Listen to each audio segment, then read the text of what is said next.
Hi, my name is Trey Martino, and for my case exploration topic, I chose college athletes' rights, player pay. To introduce you to my topic and some starting facts, I want to give you some background knowledge. Well, the argument had been around for a long time, but it gained national recognition in the early 1990s when a group of young men called the Fab Five began to play basketball for Michigan, and it became a story because these young men were making so much money for their school and generating a lot of money.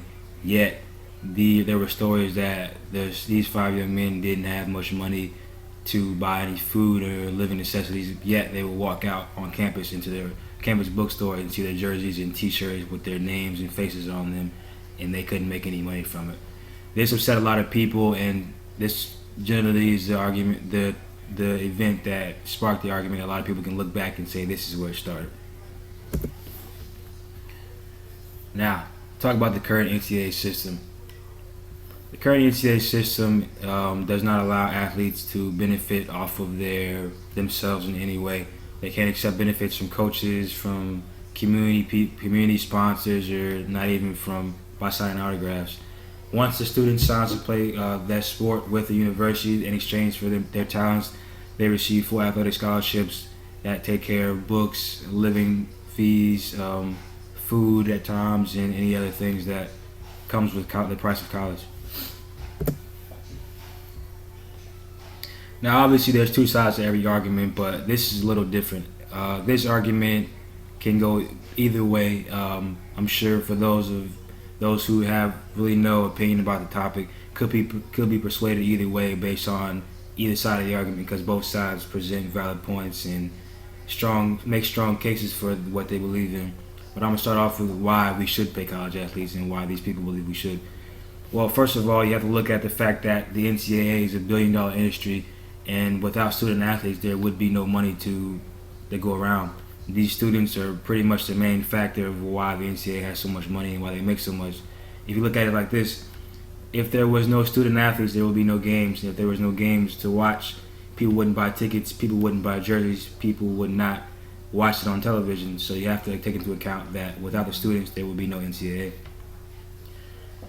People on this side of the argument also look at the fact that there have been multiple stories and cases and incidences that players that have burned millions of dollars to their school, such as Shabazz Napier in this recent 2013-2014 NCAA championship, have been quoted as saying they were starving and they didn't have money to buy food, but their school was making millions of dollars off of cable deals with CBS and making millions of dollars from ticket sales and jersey sales. And finally, people on this side of the argument just believe it's ethically wrong to profit off of someone without allowing them to reap the benefits themselves, especially when those people are struggling to make ends meet. Now for the other side of the argument. Here's why people believe we should not pay college athletes. Well, first of all, they look at the fact that they are given full scholarships, and they say that a full scholarship covers everything a student could need as far as living, as far as eating, and academic fees, books, tuition, everything's paid for. And plus, they also argue that a student who graduates college ends up making about $1 million more than the counterparts who do not finish college. They also look at the fact that it might create an all-out bidding war. If players begin to be paid in college for what they do, then it would start a bidding war that only the top dog schools could compete in. So, for example, schools like Alabama and Duke and North Carolina, all these big, lucrative, big-name programs would have all the talent, all the players, and schools like Davidson or Butler would be left out of the deal with nothing because they can't compete with those big schools and all the money they have to offer players. And finally, these people on this side of the argument believe that there will be no efficient way to compensate students. So you have to look at who gets what and how much. So would you pay the same? Would you pay everyone one flat fee, like one flat rate of money, but versus the person who generates millions of dollars because of a big face in college? Would you pay them the same amount of money as a kid who is virtually unknown? And how would you do it? Would you pay them cash? Would it be set up in a bank account? Would they have a trust fund that they can go to afterwards? They believe that if we were to pay college athletes, there would be no efficient way, and then we'd still be stuck nowhere with right where we started at with confusion.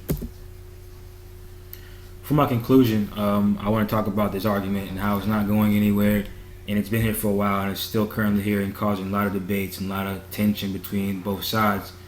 I feel like the NCAA has to definitely come up with a solution or a compromise or some kind of middle ground to maybe appease both sides, yet still standing firm in what they believe in with the term amateur athletes and why they believe that they shouldn't have been paid in the first place.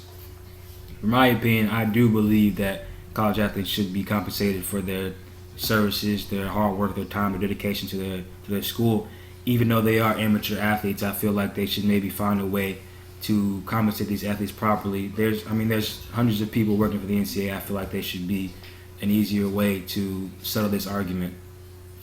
Thank you for your time, and that's my presentation.